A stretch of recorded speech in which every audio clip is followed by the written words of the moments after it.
क्या हुआ जब अब्राहा की सेना ने काबा पर हमला करना चाहा? अबाबील पक्षियों ने कैसे एक विशाल सेना के चारों खाने चित्त कर दिए थे? पक्षियों ने कैसे की थी काबा की रक्षा? और क्यों अब्दुल मुत्तलिबों ने कहा था कि उन्हें काबा के बजाय जानवरों की हिफाजत करना ज्यादा जरूरी है? और क्यों इस्लाम धर्म की पवित्र पुस्तक कुरान पाक में अबाबील पक्षियों के बारे में जिक्र किया गया है? इस्लाम धर्म में अबाबील पक्षियों को विशेष महत्व दिया गया है। कहा जाता है कि ये पक्षी 10 महीने तक उड़ सकते हैं और हजारों किलोमीटर का सफर भी तय कर सकते हैं। इतना ही नहीं, इस पक्षी के बारे में ये भी कहा गया है कि ये चांद तक भी पहुंच सकते हैं। अबाबील पक्षी की कुल 83 प्रजातियां पाई जाती है और भारत सहित दुनिया के हर कोने में ये पक्षी देखने को मिल जाएंगे। हम जिस कहानी की बात कर रहे हैं वो आज से करीब 1550 साल पहले सन 570 ईस्वी की है। मक्का में स्थित काबा का तवाफ करने के लिए दुनिया भर से हर साल बड़ी संख्या में मुसलमान आया करते थे। वहीं दूसरी ओर यमन में अब्राहा का राज चल रहा होता है। यमन से भी हर साल बहुत से लोग मक्का में काबा का तवाफ करने के लिए आया करते थे। एक दिन अब्राहा ने कुछ लोगों को बुलाया और पूछा कि वे लोग मक्का में क्या करने जाते हैं। अब्राहा असल में ईसाई धर्म को मानने वाला था। लोगों ने बताया कि मक्का शहर में काबा मौजूद है जो खुदा का घर है। उसका तवाफ यानी परिक्रमा लगाने के लिए हम लोग हर साल मक्का में जाया करते हैं।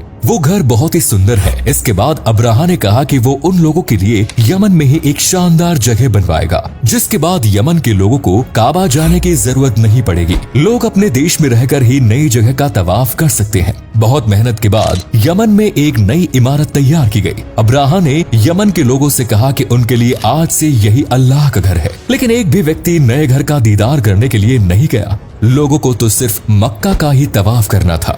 ये सब देखकर अब्राहा को काफी गुस्सा आया। कुछ लोगों ने उसके बनाए घर को शैतान का घर भी कह दिया। अब्राहा ने योजना बनाई कि क्यों ना मक्का पर हमला कर काबा को नष्ट कर दिया जाए। इसके बाद तो लोग उसके बनाए घर में ही आ जाएंगे। और अब्राहा ने एक नई विशाल सेना तैयार की। उस सेना में बड़ी संख्या में सैनिक, हाथी, ऊंट और घोड़े शामिल थे। और अब्राहा बड़ी सेना लेकर मक्का की ओर रवाना हो गया। मक्का के बाहर उसने अपना डेरा लगाया। सारे सैनिक वहीं विश्राम करने लगे। मक्का के आसपास वहां रहने वाले लोगों के जानवर घूम रहे होते हैं। अब्राहा की सेना ने सभी जानवरों को बंदी बना लिया। सारे जानवरों को कैद करने की खबर अब्दुल मुत्तलिब तक पहुंची। उस समय काबा की जिम्मेदारी अब्दुल मुत्तलिब के पास ही थी। अब्दुल मुत्तलिब असल में हजरत पैगंबर मोहम्मद के दादा थे। अब्दुल मुत्तलिब खुद अब्राहा से मिलने के लिए पहुंचे। अब्राहा को लग रहा था कि इतने बड़े सरदार खुद उनसे मिलने के लिए आ रहे हैं और जरूर वे मुझसे विनती करने आ रहे होंगे कि काबा पर हमला ना करे। लेकिन अब्राहा जो सोच रहा था वैसा कुछ भी नहीं हुआ। अब्दुल मुत्तलिब अब्राहा से मिलने के लिए पहुंचे। उन्होंने अब्राहा से कहा कि वे उनके सभी जानवरों को कैद से आजाद कर दे। ये बात सुनकर अब्राहा पूरी तरह चौंक गया। उसे अब्दुल मुत्तलिब की बात सुनकर काफी हैरानी हुई, क्योंकि वो सोच रहा था कि अब्दुल मुत्तलिब जरूर काबा के बारे में बात करने आएंगे। लेकिन अब्दुल मुत्तलिब ने काबा के बारे में कोई बात नहीं की। इस पर अब्राहा ने अब्दुल मुत्तलिब से कहा कि तुम कैसे सरदार हो? तुम्हें काबा की कोई फिक्र नहीं है क्या? तुम्हें अपने जानवर काबा से भी ज्यादा प्यारे हैं?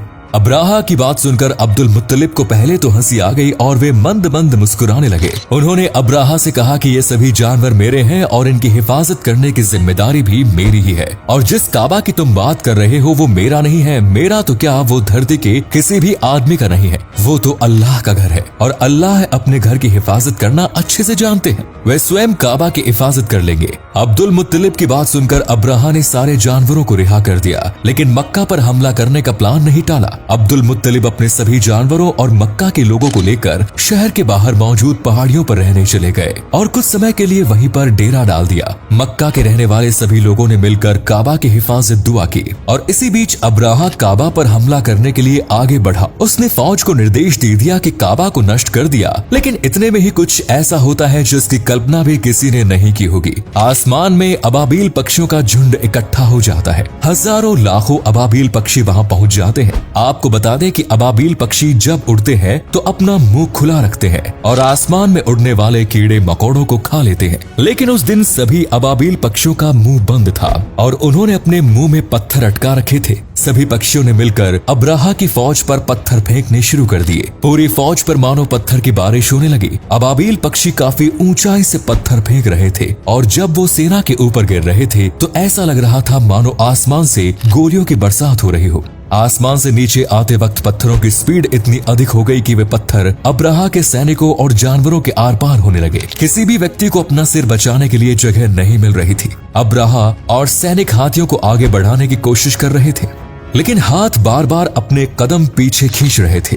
वे मक्का की ओर बढ़ना नहीं चाह रहे थे और ऊपर से पत्थरों की बारिश लगातार जारी थी। मक्का शहर में पत्थरों का तूफान आ गया था। हर जगह मिट्टी उड़ रही थी। सेना में भगदड़ का माहौल था। खुदा के घर पर हमला करने वाले लोगों पर से अल्लाह ने अपनी रहमत वापस ले ली। अल्लाह की रहमत के बिना इस धरती पर कोई भी प्राणी जीवित नहीं रह सकता। और देखते ही देखते अब्राहा की पूरी सेना के चारों खाने चित्त हो गए। चारों तरफ लाशों का अंबार नजर आ रहा था। अब्राहा की भी मौत हो गई और कोई सैनिक जिंदा नहीं बचा। इस पूरी घटना के बाद लोगों का इस्लाम धर्म और अल्लाह के ऊपर विश्वास और भी ज्यादा मजबूत हो गया। दुनिया भर में अब्राहा की मौत की खबर फैल गई। लोग समझ गए थे कि किसी भी कीमत पर काबा को नष्ट नहीं किया जा सकता। अब्राहा की फौज में एक हाथी भी था जिसका नाम इब्न हशाम था। इस हाथी के कारण ही उस साल को हाथियों का साल कहा गया, जिसे अरबी भाषा में अल-फील कहा जाता है। और ये पूरा वाकया होने के 55 दिन बाद हजरत पैगंबर मोहम्मद का जन्म धरती पर होता है, जब अब्दुल मुतालिब मक्का में रहने वाले लोगों के साथ पहाड़ी इलाकों में चले गए। तो इस दौरान काबा का तवाफ नहीं हो पाया। उस समय काबा का तवाफ अबाबील पक्षियों ने किया था। सभी पक्षियों ने आसमान में उड़ते हुए ही काबा के चारों ओर चक्कर लगाए। एक ऐसा ही नजारा कोरोना महामारी के दौरान भी देखने को मिला, जब लोगों की सुरक्षा के लिए यात्रियों को मक्का में आने नहीं दिया गया और काबा का तवाफ नहीं हो पा रहा था। उस समय भी अबाबील पक्षियों को कई बार आसमान में काबा के चारों ओर उड़ते हुए देखा गया। अबाबील के बारे में कुरान पाक में भी लिखा गया है। कुरान की एक पूरी सूरत ही अबाबील के ऊपर है। तो दोस्तों, ये थी यमन के बादशाह अब्राहा द्वारा काबा पर हमले की पूरी कहानी। और जिस तरह अबाबील पक्षियों ने अल्लाह के आदेश से काबा की हिफाजत की, वो घटना भी वाकई काफी रोमांचक है और आश्चर्यचकित कर देने वाली है। उम्मीद करते हैं कि आपको हमारी आज की वीडियो पसंद आई होगी। हर मुसलमान का सपना होता है दोस्तों कि वो अपनी जिंदगी में कम से कम एक बार अल्लाह के घर यानी काबा का तवाफ जरूर करे। हर साल लाखों करोड़ों की संख्या में लोग काबा का तवाफ करने के लिए मक्का शहर जाते हैं। क्या आपने कभी काबा का तवाफ किया है? अगर हाँ, तो कमेंट सेक्शन में हमें बताइए कि तवाफ के बाद आपको कैसा महसूस हुआ। और आपको आज की वीडियो अच्छी लगी तो इसे लाइक और शेयर अवश्य करें। धन्यवाद।